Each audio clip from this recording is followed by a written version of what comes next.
नमस्कार उद्योजक बांधवांनो, आज तुमच्यासाठी खूप महत्त्वाचा आणि विशेष फोकस असलेला एक पार्ट घेऊन आलोय. अण्णासाहेब पाटील आर्थिक विकास महामंडळ. मग या योजनेअंतर्गत आपल्याला लोन घेण्यासाठी जी प्रक्रिया या मंडळानं चालू केली होती, ती प्रक्रिया सद्यस्थितीमध्ये स्टॉप झाली होती, बंद झाली होती आणि याच्यावरती आता त्यांना परत थोडे अपडेट केलं आहे, थोडं मॉडिफिकेशन केलं आहे वेबसाईटमध्ये, ज्याच्यामुळे स्पीड यावी, कामाची गती वाढावी आणि ऍप्लिकेशन केलेल्या लोकांची, लाभार्थ्यांची माहिती ट्रॅक करता यावी, यासाठी स्पीड आणि ह्या सगळ्या गोष्टीसाठी साईटला अपडेट केलेलं आहे. तर याच्या संदर्भात एक डिटेल्ड तुम्हाला व्हिडिओ हाच आहे, दुसरा व्हिडिओ पाहायची गरज पडणार नाही.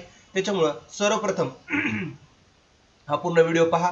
सगळ्यात अगोदर पहा मित्रांनो, आपण महाडीबीटी स्कॉलरशिप ऑफिशियल या चॅनलवर नवीन असाल, अद्याप चॅनलला सबस्क्राईब केलं नसेल तर सगळ्यात अगोदर चॅनलला सबस्क्राईब करा. का? 3 कारण. एक, कुठल्याही स्कॉलरशिपची माहिती आणि ऍप्लिकेशन प्रोसेस याची सगळी डिटेल तुम्हाला या चॅनलवर मिळेल. सेकंड, सरकारी प्रत्येक योजना तुम्हाला त्याची माहिती मिळेल.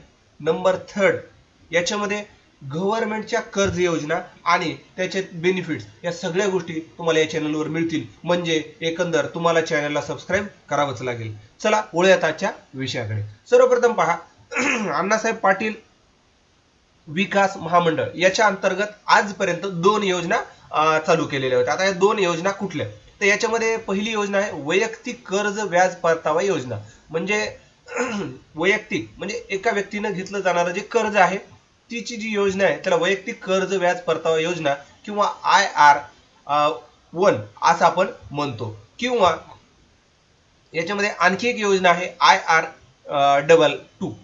तर याच्यामध्ये काय, गट कर्ज व्याज परतावा योजना. आतापर्यंत ह्या योजना सगळ्या चालू होत्या आणि याच्यामध्ये साईटला अपडेट करायला तुम्हाला जसं मी सांगितलं तसं सुरू झालं की ही जी वेबसाईट आहे ही खूप लोडिंग चालायची, लॉग इन होत नव्हतं, असे बरेचसे वेबसाईट मेंटेनन्सचे जे प्रॉब्लेम होते ते सॉल्व्ह केलेले आहेत आणि याच्यामध्ये तुमची स्पीडमध्ये ही वेबसाईट चालणार आहे. आणि ह्या योजनेमध्ये आता ऑनलाईन अर्ज करण्याचं झालंय सुरू.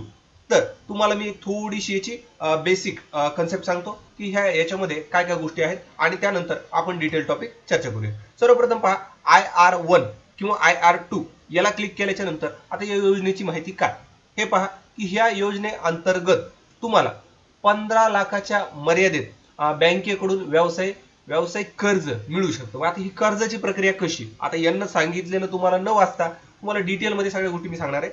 तर पहा, व्हिडिओ थोडा मोठा होऊ शकतो परंतु सगळ्या गोष्टी तुम्हाला मिळणार आहेत, म्हणजे पूर्ण व्हिडिओ पाहायचाच आहे आपल्याला. तर 15 लाख म्हणजे काय की बँक जे असते, बँकेकडून तुम्हाला लोन घेण्यासाठी सर्वप्रथम तुम्हाला या वेबसाईटवरती यायचे, इथून ऑनलाईन अर्ज करायचा आहे. ऑनलाईन अर्ज करण्यासाठी जे काय पात्रता कागदपत्र ते मी तुम्हाला पुढे सांगणारच आहे. ते कागदपत्र तुम्हाला ऑनलाईन करायचे. ऑनलाईन केल्याच्या नंतर तुमचे डॉक्युमेंट व्हेरीफाय केले जातात आणि तुम्हाला LOI म्हणजे ज्याला आपण पात्रता प्रमाणपत्र म्हणतो, लेटर ऑफ इंटेंट म्हणतो, ते तुम्हाला मिळतं. आणि हे मिळाल्याच्या नंतर तुम्ही ते घ्यायचे, त्याच्यासोबतचे सगळे कागद घ्यायचे आणि बँकेतून ही प्रोसेस करायची. तर याच्यासाठी ह्या व्याजावर जे काय 4.5 लाखाच्या मर्यादेतील जे तुमचं व्याज परतावा आहे, ज्याला आपण सोप्या भाषेत इंटरेस्ट किंवा व्याज असं म्हणू, ते तुम्हाला मंडळ देतं. जे बँकेचं तुम्हाला तुमच्या ह्याच्यातून भरायचं आहे आणि नंतर मंडळ तुम्हाला त्याचा परतावा तुमच्या दिलेल्या अकाउंट नंबरला दिला जातो. तर याच्यामध्ये व्याजाच्या परताव्याचा जो कालावधी आहे तो 7 वर्षापर्यंत आहे. तसंच बँकेचा व्याजदर जास्तीत जास्त 12% असेल. आता ही कन्सेप्ट आपण समजून घेऊया. म्हणजे काय बघा मित्रांनो, एखादी बँक असेल जसं की स्टेट बँक ऑफ इंडिया किंवा कुठल्याही गव्हर्नमेंट बँक. आता गव्हर्नमेंट बँक म्हणल्याच्या नंतर तुमच्या लक्षात येऊ द्या की ज्याच्यामध्ये महाराष्ट्र ग्रामीण असेल, त्याचबरोबर DCC बँक असेल, अशा प्रकारच्या गव्हर्नमेंट अंतर्गत येणाऱ्या जे बँक आहेत ह्या बँकेचा एक व्याजदर ठरलेला असतो. तर तो व्याजदर हा 12% 12.5% असतो. परंतु आता तुमची बँक जर जी सरकारी बँक आहे ती जर फाईल करत नसेल तर मग कधी आपण काय करतो, HDFC, axis, RBL, bank of India, bank of Baroda, अशा वेगवेगळ्या प्रकारचे जे बँक आहेत याच्यामध्ये आपण हा व्याज परतावा घेतो. तर तेव्हा काय होतं की या बँकेचा जो व्याजदर असतो 13%, 14%, 15%, म्हणजे 12%च्या ऑनवर्ड्स असतो. तर असं असेल तर हे मंडळ काय करतं, यांना इथं सांगितलं 12%च असायला पाहिजे. म्हणजे काय, बघा मित्रांनो, जर एसबीआय मध्ये तुम्ही फाईल केली आणि 12% व्याज जर असेल तर तुम्ही 12%चे जे होणारे पैसे भरताल आणि त्याचा 12% व्याज जर तुम्हाला मिळेल. परंतु ह्या ज्या अदर मी तुम्हाला प्रायव्हेट बँक सांगितल्या याचा जर 14% असेल तर मंडळ काय करणार आहे, तुम्हाला 12% देणार आहे. पण वरचे जे 2% आहेत हे 2% तुम्हाला तुमच्या खिशातून पैसे भरावे लागतील. अशा पद्धतीनं यांना 12% इथं कन्सेप्ट आपल्याला सांगितलेली आहे. आता मला वाटतंय तुम्हाला योजनेची माहिती कळाली असेल. आपण कागदपत्राकडे वळूया. आता कागदपत्रामध्ये बघा एकदम सिम्प्लिफाय करून प्रोसेस त्यांना सगळी सांगितलेली आहे आपल्याला नवीन टप्प्यामध्ये. तर याच्यासाठी सर्वप्रथम आधार कार्ड लागेल. आता आधार कार्ड मध्ये बघा पहिल्यात आणि आत्ताच्या ह्याच्यात थोडा चेंज झालाय, त्याच्यामुळे व्यवस्थित समजून घ्या. आधार कार्ड मध्ये काय सांगितलंय, अपडेटेड मोबाईल क्रमांक आणि ईमेल आयडी असणं गरजेचं आहे. म्हणजे त्याला ईमेल आयडी मोबाईल लिंक असणं गरजेचं. कशाला, आधार कार्डला. आता बघा एक तुम्हाला रेसिडेन्शियल प्रूफ किंवा रहिवासी दाखवला मागवलेला आहे. तर याच्यामध्ये रहिवासी दाखला द्या किंवा लाईट बिल असेल ते द्या किंवा रेशन कार्ड द्या, गॅस बिल द्या, बँक पासबुक द्या. याच्यापैकी कुठलंही कागदपत्र द्या. आणि सगळ्यात महत्वाचं, हे सगळे कागद ओरिजिनल अपलोड करा, नाहीतर तुमचा फॉर्म हा रिजेक्ट होऊ शकतो. तिसरं आहे उत्पन्नाचा पुरावा. आता उत्पन्नाच्या पुराव्यामध्ये काय की जसं की ITR असेल एखाद्याकडे, तर ITR मध्ये बघा ज्याचं लग्न झालं असेल तर नवरा बायकोचे दोघांचे लागतील आणि ज्याचं झालं नसेल त्याचं एकट्याचं दिलं तरी चालतं. त्याचबरोबर उत्पन्नाचा दाखला, या दोन्हीपैकी एक कुठलंही डॉक्युमेंट तुम्ही देऊ शकता. आता 4 नंबरला पहा, जातीचा दाखला किंवा शाळा सोडल्याचा दाखला. आता ही कन्सेप्ट भरपूर लाभार्थ्यांना कन्फ्यूज करते. मी तुम्हाला ही थोडी क्लिअर सांगणार आहे. बघा आता जातीच्या दाखल्यामध्ये तुमचं SCBC जे सोशली इकॉनॉमिकली बॅकवर्ड क्लासचा जो दाखला आहे तोच अपलोड करायचा आहे. कुणबीचा दाखला अपलोड करायचा नाही, नाहीतर तुमचा फॉर्म रिजेक्ट होईल. त्यानंतर आहे शाळा सोडल्याचा दाखला. फॉर एक्झाम्पल तुमचं शिक्षण 12वी असेल आणि तुम्हाला वाटत असेल की आता शाळा सोडल्याचा दाखला म्हणजे 12वीच्या नंतरचं जे माझं TC आहे तर तो मी अपलोड करेल, तर नाही.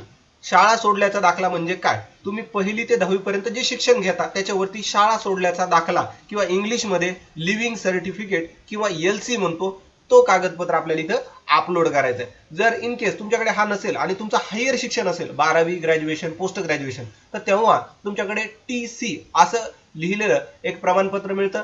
त्याला ट्रान्सफर सर्टिफिकेट असं म्हणतो. ट्रान्सफर म्हणजे हस्तांतरणाचा दाखला. म्हणजे तुम्ही ह्या शाळेतून इथं शिकायला गेला त्याला हस्तांतरण म्हणतात मित्रांनो. तर तो दाखला इथं अपलोड करायचा नाही. तो जर केला तरी सुद्धा तुमची फाईल रिजेक्ट होऊ शकते. मग ह्या केसेसमध्ये तुम्हाला तुमचा जातीचा दाखला SCBC काढायचा आहे आणि तो अपलोड करायचा, म्हणजे तुमची ही फाईल मंजूर होईल. तर आता हे 4 कागद तुमच्या लक्षात आले. आता 5वं कागद काय पाहूयात. बघा एक पाणी प्रकल्प अहवाल. आता एक पाणी प्रकल्प अहवाल काय की तुम्ही जो व्यवसाय करताय त्यासाठी तो व्यवसाय कुठे चालणार आहे, त्यासाठी लागणारं भांडवल किती, तुम्हाला त्याच्यातून किती लाभ मिळू शकतो समजा ॲज ॲन्युअलला, तर तो आपल्याला सगळं एक पाणी प्रकल्प अहवाल मध्ये भरायचा असतो. आता हा एक पाणी प्रकल्प अहवाल जेव्हा तुम्ही ऍप्लिकेशन प्रोसेस करायला जाता तेव्हा तुम्हाला साईटवर उपलब्ध आहे. तर मग अशा पद्धतीचे हे सगळे कागद दाखल करायचे आणि याची प्रक्रिया ऑनलाईन करायची. आता सगळ्यात महत्वाच्या 2 गोष्टी. आता ही वेबसाईट सुरू झाली तर या वेबसाईटमध्ये तुम्ही ऍप्लिकेशन करू शकता, परंतु सध्या काही नेसेसरी अपडेट या साईटवर चालू आहेत. याच्यामध्ये तुम्हाला मी सांगितलेले जे कागद आहेत या कागदामध्ये वेबसाईटवरती काही जास्तीचे कागद दाखवते. हे 5 सोडून आणखी 2-4 वेगळे कागद दाखवते, ज्याच्यामध्ये ड्रायव्हिंग लायसन असेल, ट्रान्सपोर्ट लायसन असेल, लँडलेस डिक्लेरेशन म्हणजे भूमी नसल्याचं बाबतचं डिक्लेरेशन आणि ॲग्रीमेंट. तर हे आणखी 4-5 वेगळे कागद दाखवतोय. त्याच्यामुळे तुम्हाला एक रिक्वेस्ट राहील माझी मित्रांनो की तुम्ही थोडं एक 7-8 दिवसाच्या नंतर परत साईटला एकदा व्हिजिट करा आणि हे कागदाचं जे ऑप्शन आहे ते उडलंय का पहा, आणि जर उडलं असेल तर तुम्ही ऍप्लिकेशन करू शकता. किंवा ते उडल्याच्या नंतर तुम्हाला एक नवीन फॉर्म मध्ये व्हिडिओ बनवून मी आपल्या YouTube चॅनलला टाकल, त्यानंतर तुम्ही हा व्हिडिओ पहा. तसंच या योजनेमध्ये तुम्हाला कुठल्या गोष्टी समजल्या नसतील तर त्या नक्कीच मला कमेंट करून सांगायला विसरू नका. त्याचबरोबर व्हिडिओ आवडला असल्यास लाईक करा, गरजू व्यक्तीपर्यंत हा व्हिडिओ शेअर करा आणि अद्याप जर चॅनलवर नवीन असाल तर चॅनलला मात्र सबस्क्राईब करा. तुमचा मौल्यवान वेळ दिल्याबद्दल धन्यवाद मित्रांनो. भेटूयात नवीन एका व्हिडिओत.